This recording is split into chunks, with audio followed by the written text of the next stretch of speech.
My sister kidnapped my newborn and fully believes she's justified. I came home from my 12-hour shift to find my 6-month-old daughter missing from her crib and a note from my sister. I'm sorry. I had to take her. Don't trust him.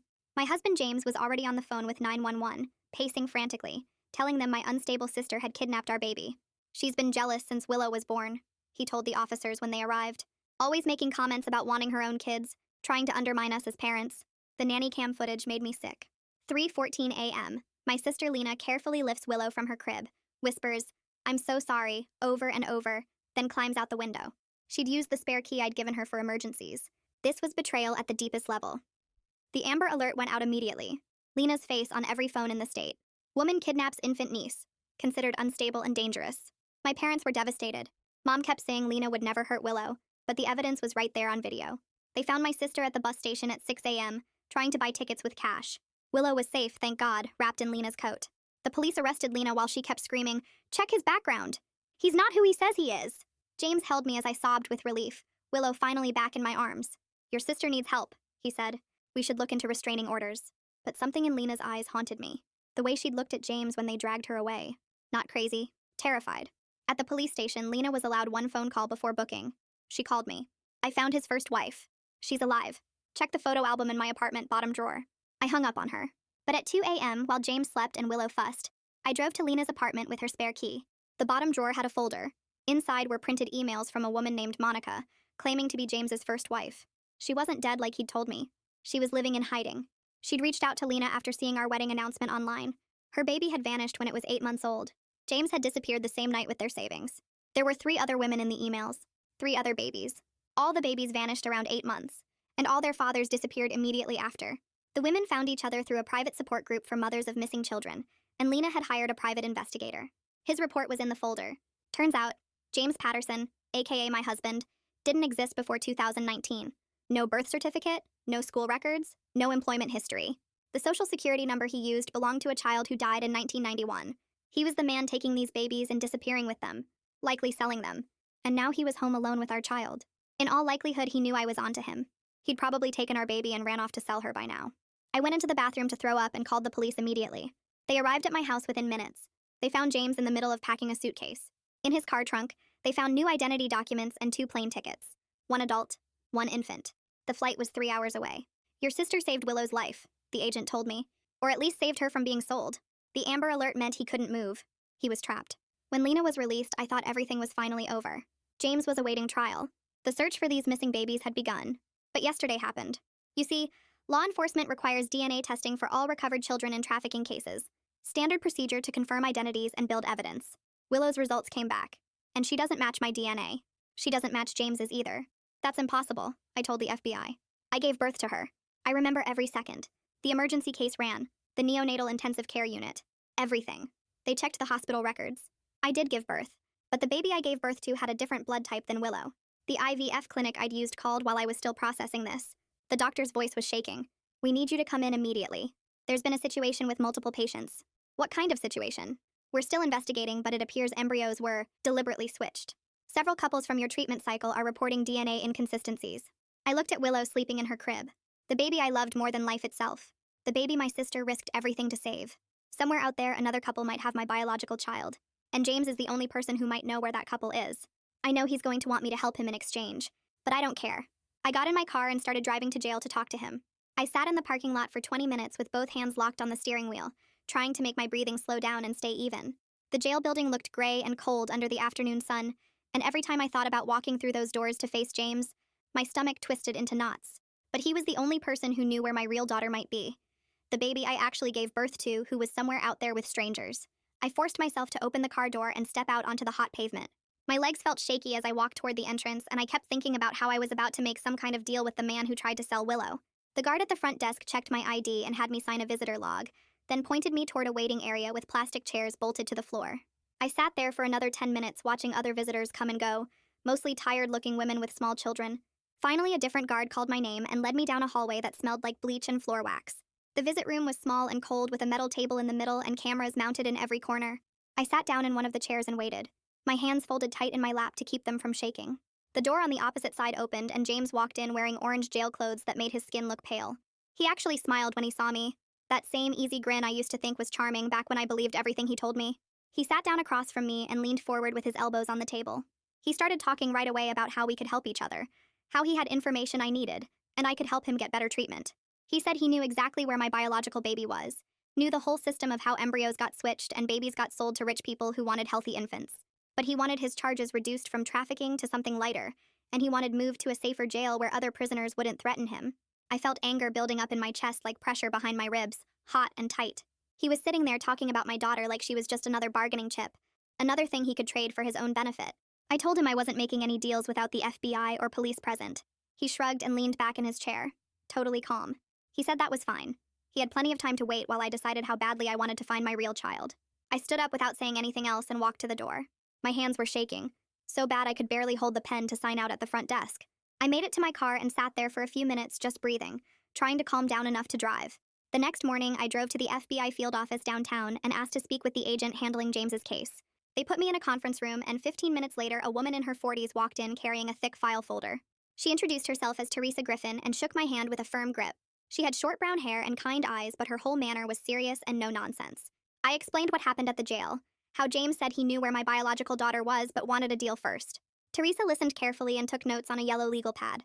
She said they could set up what she called a controlled information exchange, where James would have to give them details they could actually check and prove before he got any consideration on his sentence or where they housed him. But she warned me it wouldn't be quick or easy, that these things took time and James might try to string us along. I asked how long it might take, and she said weeks at minimum, possibly months. That felt like forever, but I didn't have any other options. She asked if I was staying somewhere safe, and I told her I'd been at my parents' house since James got arrested. She wrote down their address and phone number and said someone from Victim Services would call me to set up support resources. 2 days later, I got a call from the prosecutor's office saying all charges against Lena were being dropped. They were releasing her with a formal apology for the wrongful arrest. I was sitting in my parents' kitchen when I got the news, and I actually started crying. Mom drove me to pick Lena up from the jail processing area, and when my sister walked out, she looked thin and exhausted. We hugged in the parking lot, and she held onto me so tight I could barely breathe. Back at my parents' house, we sat in the backyard while Lena cried, and I tried to find words that felt big enough. I told her I was sorry for not believing her. Sorry she spent time in jail for saving Willow. But the words felt small and hollow compared to what she'd been through. She kept saying she was just glad Willow was safe, glad I finally knew the truth about James. We sat there for a long time not talking, just being together in the afternoon sun. That same afternoon, Teresa came by the house and sat down with me at the kitchen table. She spread out papers and reports explaining the DNA testing process they were using. She showed me documentation proving the IVF clinic problem was real, that at least 6 other families from my treatment cycle were reporting the same kind of DNA mismatches. The scope of what happened made me dizzy. I had to excuse myself twice to go throw up in the bathroom. When I came back, Teresa was still there waiting patiently, and she walked me through everything again more slowly. She explained how they were building legal cases against everyone involved, how the DNA evidence would be crucial for prosecution. I asked if they knew yet who switched the embryos, and she said they had strong leads, but couldn't share details while the investigation was active. Before I left the FBI office that day, Teresa had me sign a huge stack of cooperation forms and agreements. I barely read them, just flipped through page after page, putting my initials and signature where she pointed. I just wanted to move forward with finding my biological daughter, wanted to do whatever it took. Teresa emphasized multiple times that I couldn't contact James on my own, that everything had to go through official channels with lawyers present. I agreed to all of it, feeling like I was signing away pieces of myself but knowing I didn't have a choice. The next day, my phone rang with a number I didn't recognize. When I answered, a woman's voice said she was Martina Mercier, the director of the IVF clinic. Her voice was shaking as she explained they'd launched a full internal investigation. She admitted they'd found evidence that someone deliberately switched embryos, and she offered to help put me in contact with other affected families from my treatment cycle. I told her I'd think about it, but really I was just trying not to scream at her through the phone. After I hung up, I sat there staring at the wall for a long time. That evening, Teresa showed up at my parents' house again, this time carrying a thick folder.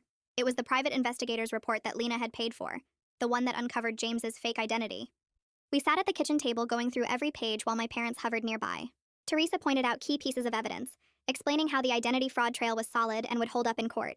Seeing it all laid out in black and white made everything feel more real and somehow more horrible. There were photos of documents, printouts of database searches, timelines showing how James appeared out of nowhere in 2019.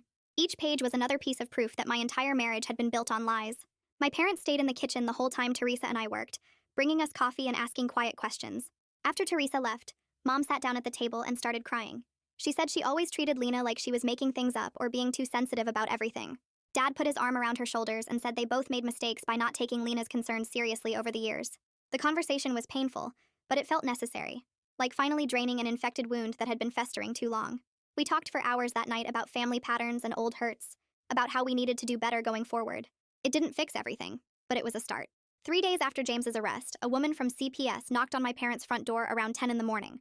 She introduced herself as a caseworker and explained that welfare checks were required protocol for any child involved in a trafficking investigation. I led her upstairs to the room where Willow slept, watching as she inspected the crib setup and checked the window locks. She asked detailed questions about my work schedule at the hospital, who watched Willow during my shifts, what my backup childcare plans were. I answered everything as calmly as I could while Willow played on the floor between us. The caseworker took photos of the sleeping area and made notes on her tablet. She said Willow could stay with me, but there would be regular supervision visits every 2 weeks until the case closed. It felt both reassuring that someone was checking on us and invasive that my entire life was now under examination. The following week, Teresa picked me up and drove me back to the county jail for a controlled meeting with James. We sat across from him in the same visiting room where I'd confronted him before, but this time Teresa was right beside me taking notes. James looked different, cleaner somehow, like he'd been using the time inside to polish his appearance. He spoke carefully, choosing each word with precision, explaining how these arrangements worked in the fertility industry. He hinted that someone at the clinic had been groomed over time, paid incrementally to swap specific embryos for wealthy buyers who wanted guaranteed healthy infants. The way he discussed it made my stomach turn, like he was describing a business transaction instead of stolen children. He kept his voice calm and professional throughout, never raising it or showing emotion. I gripped the edge of the metal table and tried to keep my face neutral. James leaned back in his plastic chair and folded his hands on the table. He said he'd provide the employee's name and all the contact information for the buyer network, but only if the district attorney reduced his charges from trafficking to fraud. He also wanted a transfer to a facility with better security, because other inmates had been threatening him since word got out about his crimes involving children. He claimed someone had cornered him in the shower area and another inmate had thrown food at him in the cafeteria. Teresa's face stayed completely neutral, but I saw her jaw muscles tighten. She wrote something in her notebook without looking up. James waited for a response, but Teresa just kept writing. Finally, she told him any deal would need to go through proper channels and we'd be in touch. We left without giving him anything. 2 days later, I sat in a conference room at the district attorney's office with Assistant District Attorney Vincent Sutton. He was maybe in his early 30s with sharp eyes that missed nothing, and he spent the first 20 minutes outlining exactly what kind of deal the state could and couldn't offer James. Vincent made it absolutely clear there would be no blanket immunity, and that any agreement depended entirely on James providing information that led to actual recoveries and arrests. He used a lot of legal terms that went over my head, but the basic message came through loud and clear. James wouldn't get everything he wanted, not even close. Vincent explained that trafficking charges carried mandatory minimum sentences, and that fraud charges weren't even on the table given the evidence. The best James could hope for was a recommendation for a specific facility, and maybe some consideration at sentencing if his cooperation proved substantial. I understood enough to know James was trapped, and his only play was to give up everything. That same afternoon, I opened my email and found a message from Martina at the IVF clinic. She was inviting me to a moderated first contact session with other families potentially affected by the embryo switching situation. I stared at the email for over an hour, reading it multiple times, knowing I needed to meet these people but absolutely dreading it. The session was scheduled for the following week via secure video call with a professional moderator present. Martina had attached a consent form and information about what to expect. I finally clicked accept and filled out the forms, my hands shaking the entire time. The thought of meeting other parents whose lives had been destroyed the same way mine had felt overwhelming. Late that night, after my parents went to bed and Willow was asleep, I sat in the nursery with my notebook and started making lists. I wrote down everything that could possibly go wrong. What if my biological daughter was better off where she was with people who loved her? What if the court decided to take Willow away from me? What if James was lying about everything and this was all just another manipulation? What if I found my biological daughter but she didn't want to know me? I filled page after page until my hand cramped so badly I had to stop. Seeing all the fears written out on paper somehow made them feel slightly more manageable, like I could contain them between the lines instead of having them spin around in my head. The next morning, Teresa called to tell me they were setting up a recorded, monitored phone call between me and James, where he'd provide the first round of information. She came over that afternoon and spent an hour prepping me on exactly what to say and not say, what questions to ask, how to stay calm if he tried to manipulate me emotionally. She gave me a script to follow and we practiced it over and over until my voice sounded steady and detached. Teresa emphasized that I needed to stick to the script no matter what James said, that any deviation could compromise the legal process. We rehearsed different scenarios where James might try to get under my skin or make me react. By the time we finished, I felt like I was preparing for a performance rather than a conversation. The monitored call happened that same afternoon in a small room at the FBI field office. Teresa and 2 other agents sat around the table with me, listening on speakers as the jail connected the call. James's voice came through clear and he sounded almost eager to talk. He admitted there was a cloud storage account with coded buyer lists and detailed payment records going back 3 years. He provided a partial username for the IVF clinic accomplice, saying he couldn't remember the full login, but the identifier would be enough for their tech people to find it.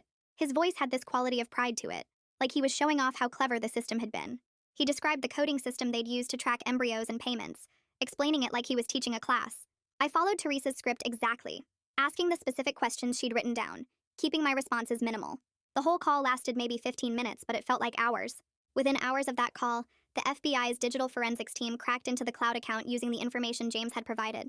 Teresa called me that evening while I was feeding Willow dinner to say they'd found detailed payment ledgers and an internal clinic identifier string that should lead them directly to the employee. The speed of it shocked me. I'd expected it to take days or weeks, but they'd broken in almost immediately. I felt this surge of hope followed instantly by dread about what else they might find in those files. Teresa said the forensics team was working through the night to catalog everything, and she'd brief me on the findings as soon as they had a complete picture. I thanked her and hung up, then sat there staring at Willow in her high chair, wondering how many other babies were in those records. The next day, I met Martina in person at a coffee shop about 2 blocks from the clinic. Neither of us wanted to meet at the clinic itself, so we'd chosen neutral ground. She was younger than I'd expected, maybe early 40s, and she looked like she hadn't slept properly in days. Dark circles under her eyes, hair pulled back in a messy ponytail, hands shaking slightly as she held her coffee cup. Martina confirmed that the identifier string from the cloud account matched a former embryology technician who'd left the clinic 6 months ago. She pulled out a tablet and showed me the employee's HR file, pointing to dates and access logs. The woman had unusual after-hours access during the exact window when my IVF cycle was processed. Martina's voice cracked as she explained how the clinic's security protocols should have caught this but didn't. She kept apologizing, but the words felt empty. I asked for the employee's name and current contact information. Martina hesitated, then said the FBI had already instructed her not to share that, because it could interfere with their investigation. I wanted to scream at her, but instead I just nodded and finished my coffee. I drove straight from the coffee shop to the FBI office because Teresa had texted me to come by when I was done with Martina. She met me in the same conference room we'd used before, and spread out printed HR records across the table. The employee file showed a woman named Sarah Hanley, who'd worked as an embryology tech from 2018 to 6 months ago. Teresa pointed to highlighted sections showing Sarah had badge access to the lab at 2:47 a.m. on the exact night my embryos were being prepared for transfer. The access logs showed she was alone in the lab for 43 minutes. Martina's clinic policy required 2 technicians present for all embryo handling, but Sarah had overridden the system using a supervisor code that shouldn't have been assigned to her. Teresa flipped through more pages showing Sarah had similar after-hours solo access on 6 other dates that matched the IVF cycles of other affected families. The pattern was right there in black and white, and I felt anger rising in my chest because this was so obvious. Someone reviewing these logs should have caught it. Someone should have questioned why a junior tech had supervisor override codes. Someone should have noticed the pattern of late-night solo access. But nobody did, and now babies were missing, and my biological daughter was somewhere unknown. I asked Teresa why the clinic's security didn't flag this, and she said they were asking the same question. Apparently the clinic's monitoring system generated alerts for unusual access, but someone had been dismissing them as false positives. They were investigating whether that person was involved or just incompetent. A week after my first jail visit with James, I met Vincent at the prosecutor's office downtown. He had me sign a bunch of forms acknowledging I understood the process, and then he showed me the proffer agreement his office had drafted for James. The document was 20 pages of dense legal language with sections about cooperation requirements, verification standards, and charging considerations. Vincent walked me through the key points. James had to provide specific verifiable information including names, locations, dates, and documentary evidence. Every piece of information would be independently verified before James received any consideration. If James lied or provided false information, the agreement was void, and he'd face the maximum charges. The deal offered potential reduction from trafficking charges to fraud and conspiracy charges, which meant less prison time, but still substantial. Vincent said this structure protected us from James stringing us along with partial truths or false leads. James couldn't just hint at information and expect benefits. He had to deliver actual results that led to recovered children and arrested criminals. I asked how long this would take, and Vincent said it depended entirely on how cooperative James was and how good his information proved to be. Could be weeks, or could be months. That evening, I logged into the Zoom call Teresa had arranged with the Mother's Support Group. 7 women appeared on screen, all of us in our own homes, all of us connected by this nightmare. Monica was there, the woman who'd reached out to Lena after seeing our wedding announcement. She looked tired and sad, and when she started talking about her baby disappearing 3 years ago, her voice cracked. She described coming home to find James gone with their 8-month-old son and all their savings. She'd filed police reports, but James had vanished completely. The police treated it like a custody dispute, not a kidnapping. Monica had been searching ever since, eventually finding other women online who had similar stories. 3 other women shared their experiences, and the pattern was impossible to ignore. All of them had met men who used different names but similar backgrounds. All of them had babies who vanished around 8 months old. All of them had been left with nothing while their partners disappeared. We sat in silence after the last woman finished talking, just looking at each other's faces on screen. The support group had been meeting for 2 years, trying to find their children, trying to get law enforcement to take them seriously. Now, with James arrested and the investigation active, they finally had hope. But that hope was mixed with fear about what we might find. The following week, Teresa brought a woman named Riley Foster to meet me at a family services building across town. Riley was maybe in her 40s with calm eyes and a gentle voice. She explained she was a child welfare specialist who worked with families in complex custody situations. If we located my biological daughter, we'd need a careful plan for introduction and transition. Riley talked about attachment theory and how children form primary bonds with their caregivers. She explained that even though my biological daughter might be living with another family due to the embryo switch, she would have formed attachments to those caregivers. We couldn't just remove her suddenly without causing serious trauma. Riley described a process of gradual introduction, where I'd start with supervised visits, then build up to longer periods together, letting the child adjust slowly. She talked about trauma-informed care and the importance of maintaining stability and routine. I took notes even though my hands were shaking because this was real. We were planning for finding my daughter. Riley said the process could take months or even years depending on the child's age and how bonded she was to her current family. She warned me that some transitions never result in full custody change because courts prioritize the child's well-being over biological relationships. 2 days later, Teresa called and asked me to come to the FBI office to review an interrogation transcript. She handed me a thick folder containing the printed transcript of Sarah Hanley's first interview with federal agents. I read through page after page of Sarah denying everything.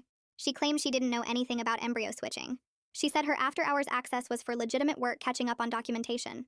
She insisted she'd never taken money from anyone. But then on page 47, an agent asked her about a specific date in March 2021, and Sarah said she wasn't even working that weekend. The agent pointed out that her badge access showed she was in the lab at 3 a.m. that Saturday. Sarah tried to backtrack, saying she must have misremembered, but the damage was done. She'd just proved she was lying about her access patterns. Teresa explained this slip gave them probable cause to get warrants for Sarah's financial records, phone records, and personal devices. Reading the transcript felt strange, like watching a crime show, except these were real people, and my life was part of the case file. 2 weeks into the investigation, Teresa called me on a Tuesday afternoon while I was at my parents' house with Willow. James had provided the name and location of one of the buyer intermediaries, a man operating out of Arizona. Federal agents had moved fast and recovered a missing child who'd been living with a family who thought they'd done a legal private adoption. The child was safe and being reunited with her biological mother. Teresa said this was a huge breakthrough because it validated James's information and gave them leverage to pressure other intermediaries. I felt this wave of relief that a child was safe, but it was immediately followed by guilt. Why wasn't it my child? Why were other families getting reunited while I still had no idea where my biological daughter was? Teresa must have heard something in my voice because she reminded me that every recovery brought them closer to finding all the missing children.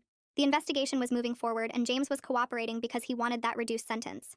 Later that same day, Teresa came to my parents' house to talk to me in person. She sat across from me at the kitchen table and said something I needed to understand. Recovering a child doesn't automatically mean reunification with biological parents. Family courts move slowly because they prioritize children's best interests above everything else. If a child has been living with a family for years and has bonded with them, a judge might decide that removing the child would cause more harm than leaving them in place. The legal process could take months or years. Some children might never be returned to their biological parents if the court determines they're better off staying where they are. Teresa's honesty hurt, but I needed to hear it. She wasn't trying to crush my hope. She was preparing me for reality.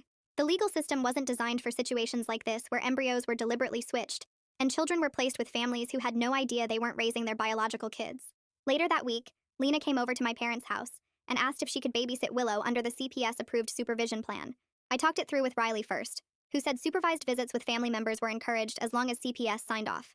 I agreed and watched Lena settle into the rocking chair with Willow in her arms. She whispered to Willow about how much she loved her, how she'd always protect her. I saw something I hadn't fully appreciated before. My sister had risked everything to save this baby. She'd been arrested, jailed, publicly labeled as dangerous and unstable. She'd done all that knowing it might destroy her relationship with our family, and she'd done it anyway because she knew Willow was in danger. The boundaries between us felt different now, less tangled with old resentments and more based on respect. Lena had proven herself in the most extreme way possible, and I was finally seeing her clearly. The next week, Teresa showed me email evidence recovered from the Arizona intermediary's computer. The emails used coded language, but the pattern was obvious once you knew what to look for. References to Healthy 8 meant babies around 8 months old. Premium placement meant wealthy buyers willing to pay more. Clean documentation meant forged birth certificates and adoption papers. They discussed children like products with features and price points. Reading the clinical language made my skin crawl. These people were buying and selling babies, and they talked about it like a business transaction. I had to step outside Teresa's office and stand in the hallway taking deep breaths, because the reality of what James had been part of was overwhelming. 3 weeks after James's arrest, Martina called me from the clinic. She said the board of directors had voted to fund independent third-party audits of all their procedures and protocols. They were also establishing a fund to cover costs for affected families, including therapy, legal fees, and child welfare expenses. I listened to her explain the details, and then I asked her for a referral to a lawyer who specializes in medical malpractice and fertility law. Martina didn't hesitate. She provided 3 names and offered to have her assistant send me their contact information. She probably knew lawsuits were coming from multiple families, and the clinic needed to show they were taking responsibility. I thanked her and hung up, then immediately called the first lawyer on the list to schedule a consultation. That afternoon, I sat at my laptop with Willow napping in the next room, waiting for the video call to start. The moderator appeared first, a woman named Dr. Hanley, who explained the ground rules for this first contact session between me and Eloisa Waters. Then Eloisa's face filled half my screen, and I saw a woman about my age with dark hair pulled back and red eyes like she'd been crying for days. The moderator asked us to start by sharing basic information about our pregnancies and births. I went first, describing my due date, the emergency C-section at 37 weeks, how Willow spent 5 days in the NICU because her blood sugar dropped. Eloisa nodded and started talking about her own delivery, also at 37 weeks, also a C-section, and her baby girl had the same NICU stay for the same reason. We both stopped talking and just stared at each other through the screen. The moderator gently prompted us to continue, asking about physical features. I described Willow's birthmark on her left shoulder blade, shaped like a comma. Eloisa's voice broke when she said her daughter was supposed to have that same birthmark, that it ran in her family, that her mother had it too. I felt something crack open in my chest. We compared medical histories, both babies having the same rare blood type, both showing the same early teeth pattern. Eloisa started crying, and then I was crying too, and the moderator kept reminding us to breathe, to take breaks if we needed them. But neither of us wanted to stop. We talked for 90 minutes, way longer than the scheduled hour, comparing every detail we could think of. By the end, I knew in my gut that Eloisa was Willow's biological mother, and somewhere out there, her biological daughter was living with another family who had no idea. The call ended, and I sat staring at the blank screen, feeling like I'd just met the person who was going to change my entire life. 2 days later, I drove to Riley's office for a follow-up meeting about what happens next if the DNA testing confirms what we both already know. Riley had prepared a thick packet of information about gradual introduction plans for situations like this. She walked me through the recommended approach, talking about how young children need consistency and routine, how disruption to primary attachment figures can cause serious developmental trauma. The plan she outlined started with supervised visits where Eloisa would spend a few hours with Willow while I stayed present, then gradually building toward longer visits, overnight stays, and eventually a shared custody arrangement. Riley emphasized that this process typically takes months, sometimes over a year, because the priority is Willow's emotional well-being above everything else. She showed me research studies about attachment and child development, explaining why rushing the process could harm Willow even though everyone involved wants answers quickly.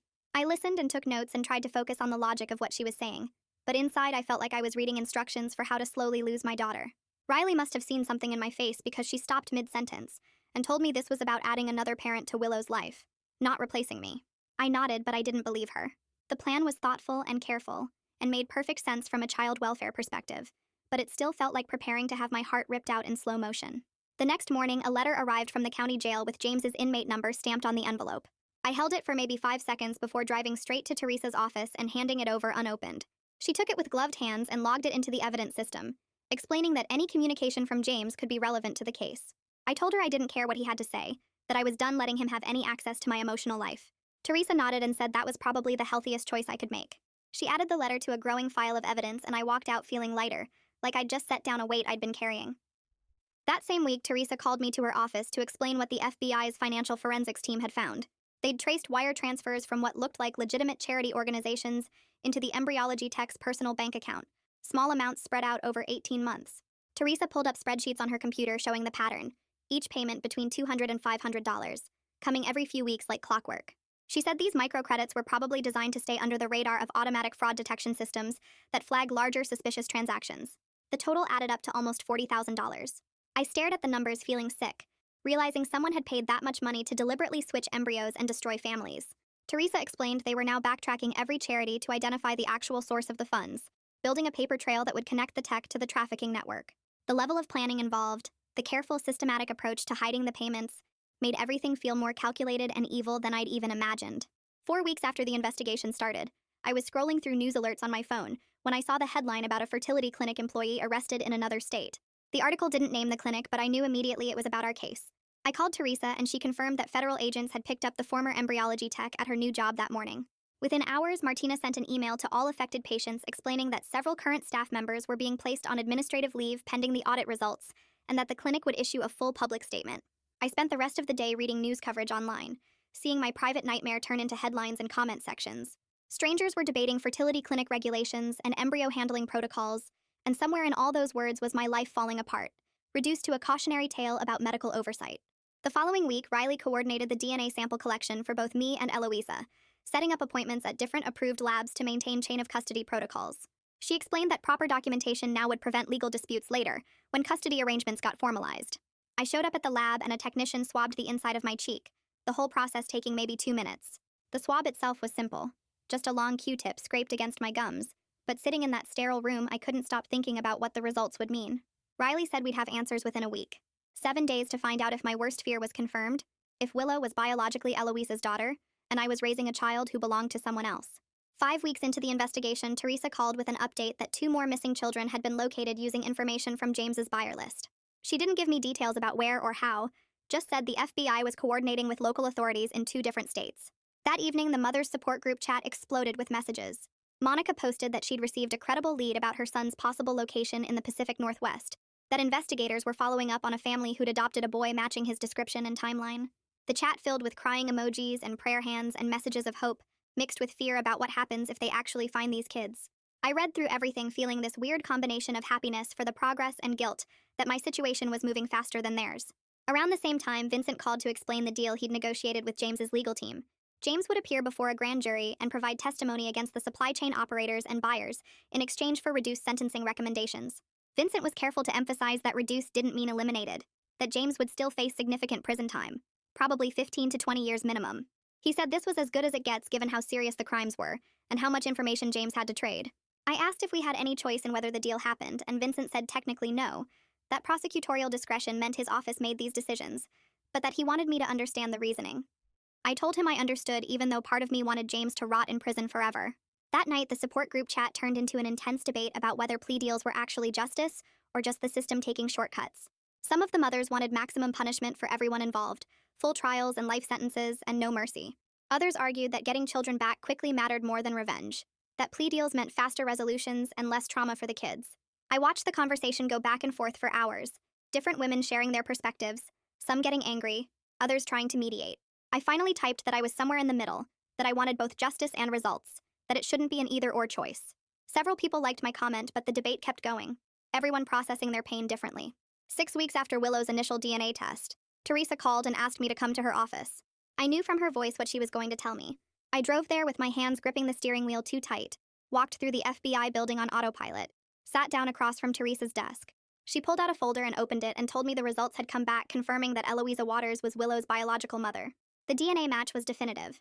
No room for error or doubt. I sat there feeling the room tilt sideways. Everything I'd feared for the past 6 weeks suddenly real and confirmed. Teresa kept talking, explaining next steps and legal procedures and coordination with Riley's office, but her voice sounded far away. I'd known this was coming, had been preparing myself, but somehow I still wasn't ready for the actual moment of hearing it said out loud. Everything I'd feared was true, and no amount of preparation had made it hurt any less. I walked through the FBI building's front entrance the next morning, Willow strapped to my chest in her carrier, and took the elevator to Teresa's floor. Riley was already in the conference room when I arrived, sitting with folders spread across the table and a gentle smile on her face. She stood up to greet me, introduced herself properly since we'd only talked on the phone before, then gestured for me to sit down. Riley explained that she'd been coordinating with Eloisa for the past week, that Eloisa was anxious but willing to follow whatever guidelines Riley recommended. The meeting was scheduled for next Thursday at the Family Services Building, in a room designed specifically for supervised child interactions. Riley would be there the whole time, observing how Willow responded to Eloisa's presence and voice.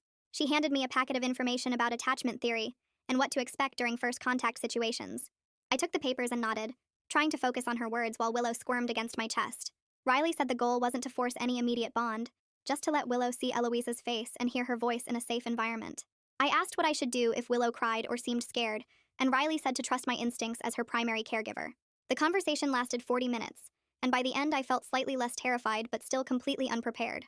I left the building and drove home, spent the afternoon playing with Willow on the floor, trying not to think about next Thursday. That night I couldn't sleep, kept rehearsing what I'd say to Eloisa, how I'd act, whether I should smile or stay serious. The next 7 days crawled by with this horrible weight in my chest, knowing the meeting was coming but unable to speed up or slow down time. Teresa called on Monday morning and asked if I could stop by her office that afternoon. I arranged for my mom to watch Willow and drove to the FBI building again, wondering what new information she'd found. Teresa was sitting at her desk with a thick file open in front of her when I walked in. She closed it and looked at me with this expression that was both kind and sad at the same time. She said she needed to prepare me for something, that the investigation into my biological daughter's location was progressing, but would likely take significantly longer than resolving Willow's situation. They had leads, she explained, but nothing confirmed yet. James had provided some information about the trafficking network's structure, but tracking down specific children took time. She said the out-of-state agencies were coordinating, but these cases moved slowly by design to protect the children involved. I sat there listening and nodding like I understood, like I was fine with waiting. Teresa kept talking about timelines and protocols and interagency cooperation. Inside my head, I was screaming, wanting to demand why finding my biological daughter had to take longer, why Willow's situation got priority. But I knew the answer already. Willow was here, safe, with clear DNA results connecting her to Eloisa. My biological daughter was somewhere unknown, possibly with people who had no idea they were raising a switched child. The situations weren't comparable, even though they felt equally urgent to me. Teresa asked if I had questions and I shook my head, not trusting my voice. She said she'd keep me updated on every development, that they weren't giving up or deprioritizing my case. I thanked her and left, sat in my car in the parking lot for 20 minutes just breathing. Thursday arrived and I drove to the Family Services building with Willow, my hands gripping the steering wheel so tight my knuckles turned white. The building was newer than I expected, with bright colors on the walls and children's artwork displayed in frames. Riley met me in the lobby and walked me to a room on the second floor. The space was set up like a playroom, with soft mats on the floor, toys organized in bins along the walls, and a camera mounted discreetly in one corner for documentation purposes. Riley explained the camera was standard protocol, that recordings helped track progress and protect everyone involved. Eloisa was already there, sitting in a chair near the window, and she stood up when we entered. She looked younger than I'd imagined, maybe late 20s, with dark hair pulled back in a ponytail and nervous energy radiating off her. We made eye contact and both tried to smile, these awkward attempts at being normal in a completely abnormal situation. Riley gestured for me to sit on the mat with Willow, and Eloisa sat in a chair about 6 feet away. I unstrapped Willow from her carrier and set her on the mat with some soft blocks nearby. Riley started talking in this calm, measured voice about how we'd proceed, that Eloisa would just sit quietly at first while Willow played. Willow grabbed a block and shook it, making the rattling sound she loved. I said her name and she turned toward my voice immediately, reaching for me the way she always did. Then Eloisa spoke. Just a soft hello, and Willow's head swiveled toward the sound. She stared at Eloisa with this intense curiosity, her little face serious and focused. Eloisa's eyes filled with tears and she covered her mouth with her hand. Riley asked if Eloisa wanted to move a little closer, and Eloisa nodded, sliding down to sit on the floor about 4 feet from us. Willow kept staring, not scared exactly, just studying this new person. I felt this horrible tightness in my chest watching them look at each other, knowing Eloisa was Willow's biological mother, but I was the one Willow knew and trusted. There were no easy answers in this moment, no clear right thing to do or say, just two women who loved the same baby, and a child who didn't understand any of it. After the meeting ended, Riley walked me to my car while Eloisa stayed inside to talk with another caseworker. Riley said the first contact had gone well, that Willow's response was healthy and age-appropriate. She scheduled another meeting for the following week, slightly longer this time. I drove home feeling emotionally exhausted, put Willow down for a nap, then sat at my kitchen table staring at nothing. Later that afternoon, I had a consultation scheduled with a family court attorney that my mom had recommended. The lawyer's office was downtown in a tall building with marble floors and expensive furniture in the waiting room. The attorney was a woman in her 50s named Barbara Hanley, and she had this no-nonsense way of talking that I appreciated. She asked detailed questions about the DNA results, the IVF clinic situation, my relationship with Willow since birth. I answered everything as clearly as I could, showing her the documentation I'd brought. Barbara explained that family courts would apply something called the best interest of the child standard, which meant judges considered multiple factors beyond just biological parentage. Continuity of care mattered significantly, she said, especially for an infant who'd already formed primary attachments. She talked about psychological parent doctrine and how courts tried to minimize disruption to children's established bonds. The legal analysis was complex, with case law precedents and statutory considerations I barely followed. But the basic message came through clearly. Willow would probably stay primarily with me while Eloisa gained gradual involvement in her life. It wouldn't be a sudden custody swap, but rather a carefully managed transition that protected Willow's emotional well-being. Barbara said she couldn't make promises about outcomes, but based on the facts I'd presented, I had a strong position. The relief I felt was immediate and overwhelming, followed instantly by guilt. I was relieved about keeping Willow, which meant I was relieved about limiting Eloisa's time with her biological daughter. The contradictions made my head hurt. 7 weeks after James's arrest, Teresa called with news about my biological daughter. James had provided information during a proffer session about the likely location of the couple who'd received my switched embryo. An out-of-state child welfare agency was now involved, conducting their own investigation without alerting the family yet. Teresa said they needed to verify the information first, make sure James wasn't lying or manipulating the system. She warned me not to get my hopes up until they confirmed everything. The waiting was brutal, knowing my biological daughter might be located, but not being able to do anything. I asked Teresa how long verification would take, and she said probably 2 to 3 weeks minimum. They had to access sealed IVF records from another clinic, cross-reference with state birth certificates, possibly conduct surveillance. I hung up the phone and immediately called Lena, needing to tell someone who would understand. Lena listened while I explained everything, then said she'd come over that evening. We sat in my living room after Willow went to sleep, drinking tea and talking about what it would mean if they actually found my biological daughter. Lena asked if I'd thought about names, about what I'd call her, and I realized I hadn't. She was just my biological daughter in my head, this abstract person I was searching for. Lena said I should start thinking about it, about how I'd introduce myself when the time came. Riley called the following week with a draft of the temporary parenting plan she'd been working on. She emailed me a PDF and we went through it together over the phone. The plan named me as Willow's primary caregiver, with legal custody remaining with me for now. Eloisa would have structured visitations starting with 2 supervised visits per week, each lasting 2 hours. After a month, if things went well, visits would increase to 3 times per week and could happen at Eloisa's home with a social worker present. The plan included provisions for gradually building toward overnight visits, but not for at least 6 months. Riley explained that the slow progression was designed to protect Willow's attachment security while giving Eloisa meaningful time to build a relationship with her biological daughter. There were sections about communication protocols, how Eloisa and I would coordinate about Willow's care and medical needs. Reading through it felt surreal, seeing my life with Willow reduced to legal clauses and visitation schedules. But I also felt grateful that someone was thinking carefully about how to handle this impossible situation. I signed the document electronically that afternoon, my hands shaking as I typed my name. The plan would go to a judge for approval, Riley said, but that was mostly a formality given the circumstances. I felt both grateful for the structure and heartbroken that we needed it. 8 weeks after everything started, Lena and I sat in a therapist's office for our first joint session. The therapist was a woman named Dr. Wooten, who specialized in family trauma and conflict resolution. She had us sit in comfortable chairs facing each other, with her positioned slightly to the side. Dr. Wooten started by asking us each to describe our relationship before the kidnapping crisis, and Lena went first. She talked about how our parents always treated her like she was overreacting to things, how they'd dismiss her concerns and make her feel crazy. Lena said she'd spent years trying to get them to take her seriously about anything, and by the time she discovered the truth about James, she knew they wouldn't believe her. She looked at me and said I'd been part of that pattern too, that I'd sided with our parents more often than I'd defended her. The words hurt, but I couldn't deny them. When it was my turn, I talked about how I'd felt caught between Lena and our parents, how I'd tried to keep the peace instead of standing up for what was right. I admitted I'd failed her in a lot of ways, that I'd let our parents' judgment of her become my judgment too. Dr. Wooten asked specific questions about particular incidents, making us go deeper into the resentment that had built up over years. Lena brought up a time when she was 16, and our parents had accused her of lying about something, and I'd stayed silent even though I knew she was telling the truth. I brought up times when Lena had been genuinely difficult or dramatic, trying to explain why I'd sometimes doubted her. We went back and forth like this for 90 minutes, crying and angry and exhausted. Dr. Wooten didn't try to fix anything or declare anyone right or wrong. She just helped us articulate the pain we'd been carrying. By the end of the session, nothing was resolved, but somehow speaking it all out loud made it feel slightly more manageable. We scheduled another appointment for 2 weeks later. Teresa called me on a Tuesday morning to say the FBI had successfully flipped one of the buyer intermediaries. The man had agreed to cooperate in exchange for witness protection, providing detailed information about how the trafficking network operated. Teresa said this was a major breakthrough that would significantly strengthen the case against multiple defendants. She explained that the intermediary had records of transactions, names of other network members, and information about how buyers were recruited. Federal prosecutors were already using the information to build additional cases. I asked if this helped find my biological daughter, and Teresa said indirectly, yes, that the intermediary's information included details about which clinic employees worked with which buyers. I felt satisfaction hearing about the progress, but it was muted by exhaustion. Every piece of good news came with a reminder of how much damage had been done, how many people had been hurt. Teresa said she'd keep me updated as more arrests happened. I thanked her and hung up, then sat on my couch staring at Willow playing on her mat.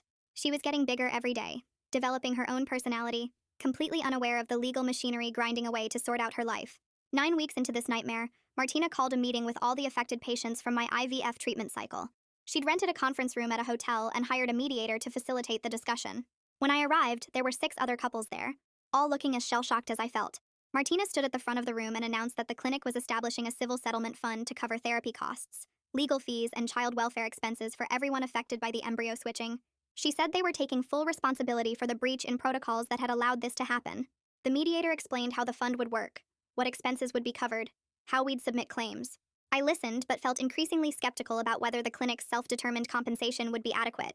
After the meeting, I called the attorney my mom had recommended and asked about retaining separate representation for a potential lawsuit. Barbara said I definitely had grounds for a substantial civil case, that the clinic's negligence was clear and the damages were significant. She explained that accepting the settlement fund wouldn't necessarily prevent me from pursuing additional legal action, but I should document everything carefully. I hired her that afternoon, feeling like I was adding another layer to an already complicated situation, but I couldn't trust the clinic to fairly determine what my family deserved after what they'd allowed to happen. I spent the entire weekend at my kitchen table drafting an impact statement for the prosecutor to use at James's bail hearings and eventual sentencing. Vincent had sent me a template and some guidelines about what to include. I started by describing what my life was like before I found out the truth. The shock of discovering James wasn't who he claimed to be.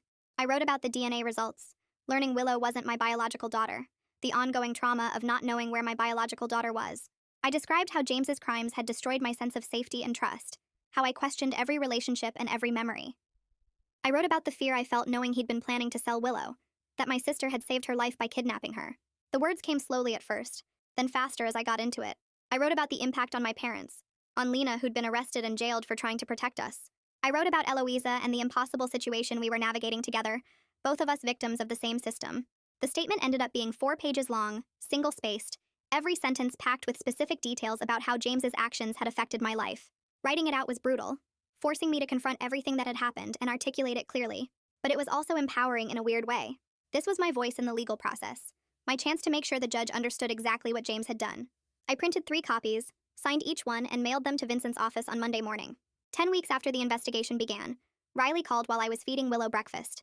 She said they located a child matching my biological daughter's profile and timeline at an out-of-state welfare agency. They were sending preliminary photos through secure channels within the hour. My hands shook so badly I had to put down the spoon and grip the edge of the kitchen table. I thanked Riley and hung up, then sat there staring at my phone like it might explode. The photos arrived 43 minutes later via encrypted email. I opened the attachment on my laptop and stared at a little girl with my mother's nose and my dark curly hair, the same widow's peak I had as a kid. The medical records attached showed she had the same rare blood marker that runs in my family, the one that only shows up in about 2% of the population. I knew in my bones this was my biological daughter, but I also knew we were still far from bringing her home. The legal coordination alone would take months, maybe longer. 11 weeks in, Vincent called to tell me James was trying to retract his cooperation, unless they moved him to a different facility immediately. He claimed other inmates were threatening him because word got out about his crimes involving children. Vincent held firm on the original agreement but said he was negotiating with the jail administration for better safety measures. When I called Teresa in a panic, she told me this kind of manipulation was typical, and I shouldn't worry. James was just testing boundaries to see if he could squeeze more concessions out of the system. She said Vincent knew what he was doing and the deal would hold. I wanted to believe her but spent the rest of that day feeling sick to my stomach. The next week, Eloisa came for her second visit with Willow. This time went more smoothly than the first. Willow recognized her scent when Eloisa picked her up and reached for her hair, wrapping her tiny fingers around the dark strands. I stepped back and let them have space together in the playroom, watching through the doorway as Eloisa sang softly, and Willow studied her face. When Willow started fussing 15 minutes later, I came back in and she reached for me immediately. Afterward, Riley sat down with both of us to talk about how we were managing the shared stewardship that was starting to develop. She used that exact word, stewardship, like we were both caretakers of something precious that didn't fully belong to either of us. 3 months after James's arrest, the grand jury returned formal indictments that expanded the charges way beyond what I expected. The list included conspiracy counts against the clinic tech, multiple buyer intermediaries, and several shell company operators who helped move money and falsify documents. Reading through the indictment felt like watching dominoes fall, each name representing another piece of the network that had stolen children and destroyed families. Vincent sent me a copy of the full document, 37 pages of legal language that basically said a lot of people were going down for this. The DNA results for the out-of-state child came back 2 weeks later, confirming she was my biological daughter. Her name was currently Sophie, and she was raised by a couple who had done IVF at a different clinic and had no idea they were raising a switched child. Court coordination began immediately to figure out how to handle notification and transition. Riley explained that the approach had to be careful because this couple had no involvement in the crime and believed Sophie was their biological daughter. The judge assigned to the case would have to balance everyone's rights while prioritizing Sophie's well-being. Riley worked with the out-of-state welfare agency to draft a travel plan for supervised introductions between me and Sophie. The approach would be slow and trauma-informed, prioritizing Sophie's attachment to her current caregivers while beginning to build connection with me. I would fly out next month for the first meeting in a neutral location with both families present and a child psychologist observing. The plan outlined a timeline stretching over at least 6 months before any custody decisions would be made. 4 months after everything started, James entered a formal plea agreement that was contingent on his full cooperation in debriefing sessions and testimony at trial. Vincent called to explain that the deal reduced James's potential sentence significantly, but guaranteed he would still serve substantial time. It wasn't perfect justice, but it was real accountability. The alternative was going to trial and risking an acquittal on some charges, which could mean James getting out sooner. Teresa shared a summary of James's proffer sessions the following week, sitting across from me at a coffee shop and walking me through the highlights. The sessions included names of buyers, descriptions of trafficking routes through 3 different states, and anonymized profiles of wealthy clients who purchased children through the network. Law enforcement agencies in multiple states were planning coordinated operations to arrest buyers and recover more missing children. The scope of what James helped expose was staggering. Teresa said they estimated at least 20 children were trafficked through this particular network over the past 5 years. 5 months after the initial crisis, we had a family court hearing where a judge reviewed and ratified the temporary parenting plan for Willow. The judge was a woman in her 60s who listened carefully to Riley's recommendations and reviewed all the documentation before making her decision. She acknowledged Eloise's legal rights as biological mother, while recognizing my role as Willow's primary attachment figure. The judge said the plan balanced everyone's interests appropriately and would be reviewed again in 6 months. It was validation, but it also felt strange having our family situation broken down and analyzed in legal terms, like we were specimens under a microscope instead of real people trying to do right by a child we both loved. 2 weeks later, I boarded a plane heading west with Riley sitting beside me to help manage the first supervised visit with Sophie. The flight felt endless even though it was only 3 hours, and I kept checking my phone for photos the out-of-state agency had sent. Sophie had my dark curly hair and my mother's nose, but her eyes were different, lighter than mine, maybe from her father's side of my biological family. Riley reminded me 3 times during the flight to let Sophie control the pace of interaction and not to expect immediate bonding. The meeting was scheduled at a neutral child services building with Sophie's current caregivers present and a child psychologist observing everything. When we arrived at the building, my hands were shaking, so badly I could barely sign in at the front desk. The room they led us to had soft lighting and toys scattered across a play mat, and then Sophie walked in holding her caregiver's hand. She was beautiful and shy, wearing a yellow dress with flowers on it, and she immediately pressed herself against the woman's leg when she saw me and Riley. The caregiver introduced herself as Barbara and explained that Sophie had been told a nice lady was coming to visit, but they kept the explanation simple given her age. I sat down on the floor near the toys like Riley had coached me to do, keeping my distance and letting Sophie decide if she wanted to approach. Sophie watched me for maybe 5 minutes, just staring with those light eyes, and then she toddled over to grab a stuffed elephant near my knee. I smiled at her but didn't reach out, just commented on how cute the elephant was. She clutched it and backed away to Barbara again. The whole visit lasted 45 minutes, and Sophie came close to me maybe 4 times total, always returning to Barbara's arms when she felt uncertain. By the end, I was crying quietly while trying to hide it, and Riley squeezed my shoulder as we prepared to leave. Barbara was kind, saying Sophie did really well for a first meeting, but I felt like I'd just met a stranger who happened to share my DNA. The flight home was worse than the flight there because now I knew exactly what I was dealing with. Back home 3 days later, Eloisa came over in the evening after Willow was asleep, and we sat at my kitchen table with blank paper and pens between us. We'd both agreed through our lawyers that we needed a written agreement about how we'd handle communication and visits and decisions about Willow's care going forward. The legal custody arrangement was clear, but we wanted something more personal that spelled out our actual day-to-day relationship. Eloisa started by suggesting we outline basic communication norms, like responding to texts within 24 hours, unless there was an emergency, and I wrote that down. Then I added that major medical decisions should involve both of us, and she nodded and added educational choices too. We cried while writing some of it, especially the part about how we'd explain things to Willow as she got older, but we also laughed at unexpected moments. Eloisa made a joke about how we were basically writing a co-parenting agreement without ever having dated, and I laughed so hard I snorted. We worked for 3 hours, stopping twice to make tea and once to just sit in silence when the emotions got too heavy. The final document was 4 pages long and covered everything from holiday schedules to how we'd introduce each other to Willow verbally as she developed language. It wasn't legally binding, but we both signed it anyway and made copies. Eloisa hugged me before she left, and it felt strange but also right. 6 months after everything started, I sat in a conference room at the IVF clinic for a civil mediation session.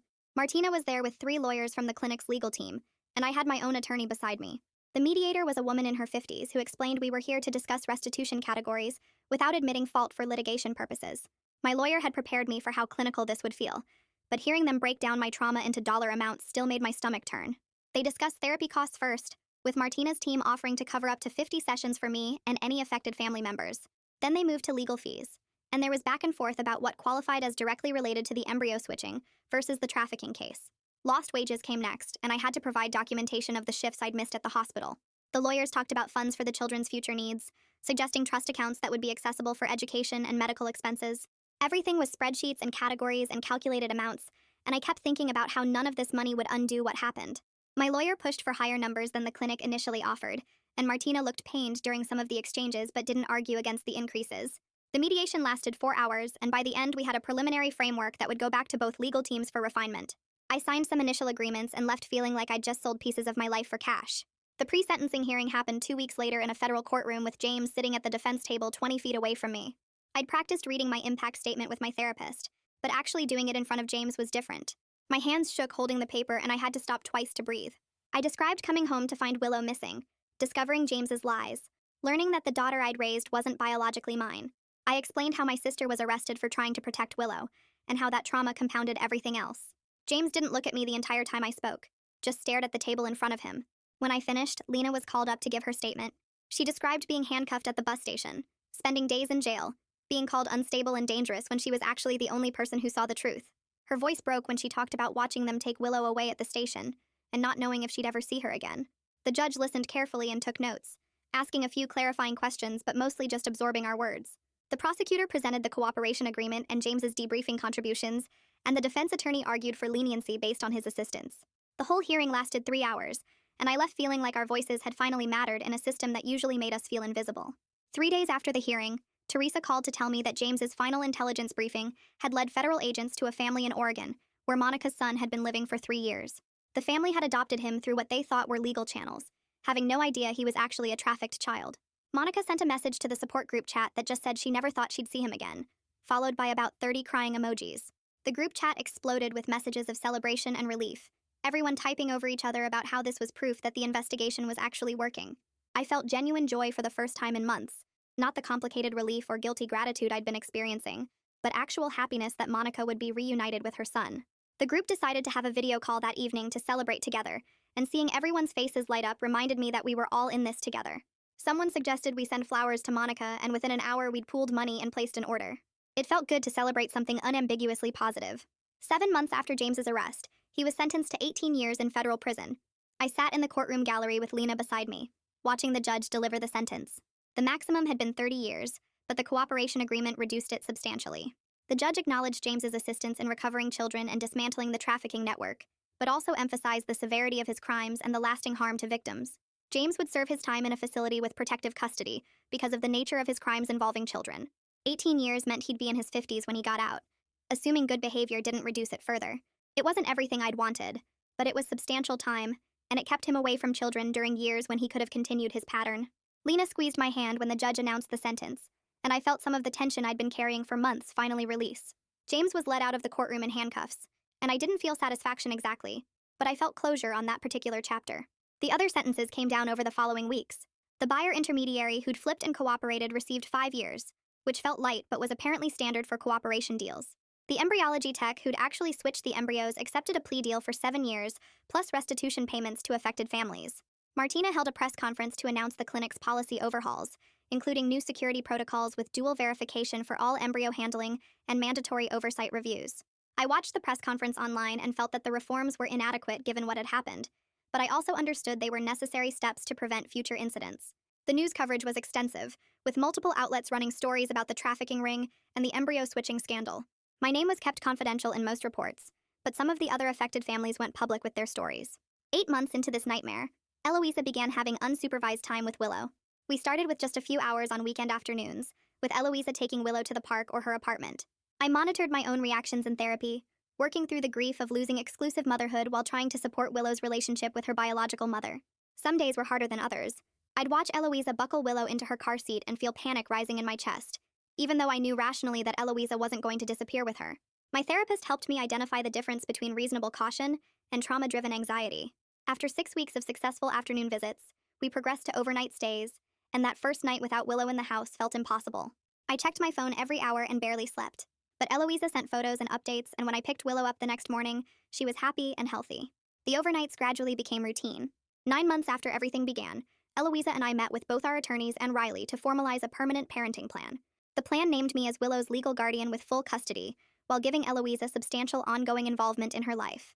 There would be no abrupt custody swap, just continued gradual integration where Willow would have 2 mothers who coordinated and communicated about her care. The arrangement wasn't traditional, but it was what worked for us and prioritized Willow's stability.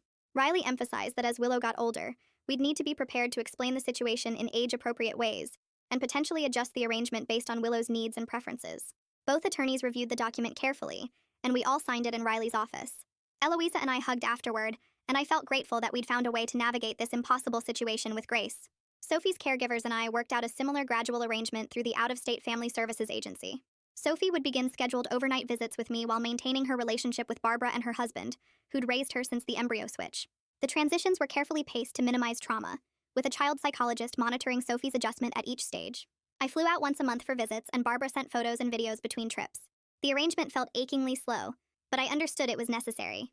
I was learning that being a mother sometimes meant prioritizing your child's emotional needs over your own desperate desire to have them with you immediately.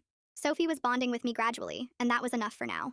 2 weeks later, my lawyer called to say the clinic's settlement was finalized. The money would go into special accounts for therapy costs, legal bills, and education funds for both Willow and Sophie. My lawyer got me a good amount, enough to help secure both kids' futures without making it feel like I was trying to profit from the nightmare. It was practical closure, not the emotional kind, but I'd take what I could get. The clinic's insurance company wanted everything signed and sealed fast, probably to avoid more bad press. I signed the papers in my lawyer's office while Willow napped in her carrier next to me. The whole thing felt anticlimactic. Just signatures and account numbers, but I guess that's how these things end in real life. 10 months after Lena kidnapped Willow to save her, we had a family gathering at my parents' house.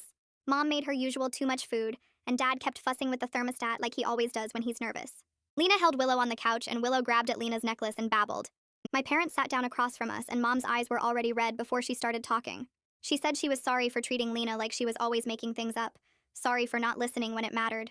Dad nodded and added that they'd been wrong to dismiss her concerns over the years. No conditions, no excuses, just real apologies. We talked for over an hour about communication and respect, about how things needed to be different going forward. Lena cried, I cried, even Dad's voice cracked a little.